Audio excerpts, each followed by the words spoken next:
上一次嘅任務，我上咗無國界醫生嘅救援船，幸存者當中只有唔夠1/10係女性，有好少女性可以被獲救。當中我好有印象嘅係一個只有15歲嘅媽媽，佢嘅父母喺內戰嘅時候被虐殺，之後佢被捉咗去做奴隸，逃走嘅時候橫越沙漠，點知又俾人捉到，賣咗入妓寨，仲染上咗艾滋病。呢啲慘劇並唔罕見。我係 Dodo 鄭裕玲，單喺2023年，無國界醫生醫治咗超過6萬名性暴力受害者。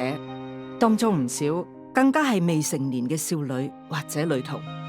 性暴力受害者需要緊急救援，事發72小時之內係治療傷口、減低艾滋病毒等感染同埋治療心理創傷嘅黃金時間。若果未能得到立即治理，後果可以影響一生。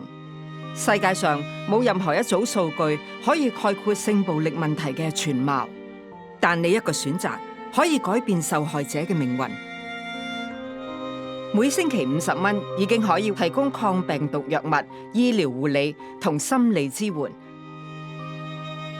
請即支持無國界醫生緊急救援工作。多謝。